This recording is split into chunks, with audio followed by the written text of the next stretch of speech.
The question of what it means to be a good person is an ancient one. Let's take a look at the ethics of virtue. The ethics of virtue is the ethical system that bases ethics largely upon character and possession of virtues. Aristotle believed that to be good, one must do good.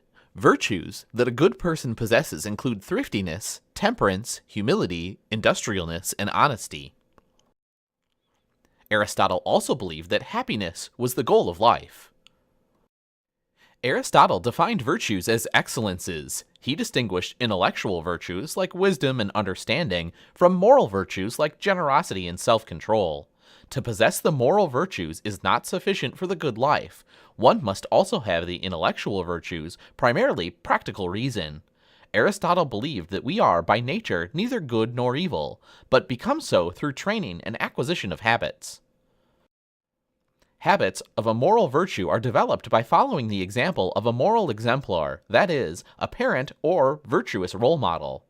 These habits are also more easily instilled when the right or just laws also exist. Moral virtue is a state of character in which choices are consistent with the principle of the golden mean. This principle states that virtue is always the median between two extremes of character. For instance, proper pride is the balance between empty vanity and undue humility. Courage is the balance between cowardness and foolhardiness, and so on. Moral virtue comes from habit, which is why this system emphasizes character. The idea is that one does not do good because of reason, rather, one does good because of the patterns of a lifetime.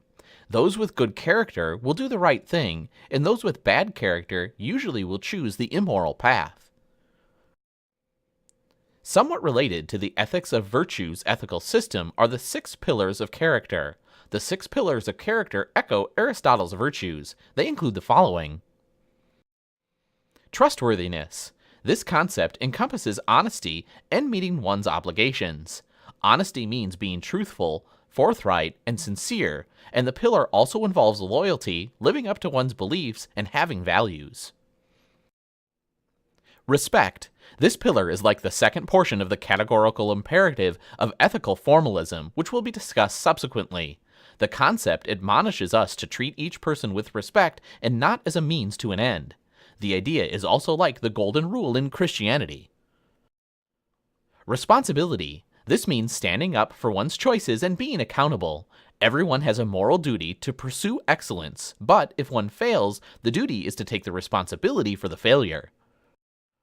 Fairness. This concept involves treating people equally, impartially, and due process.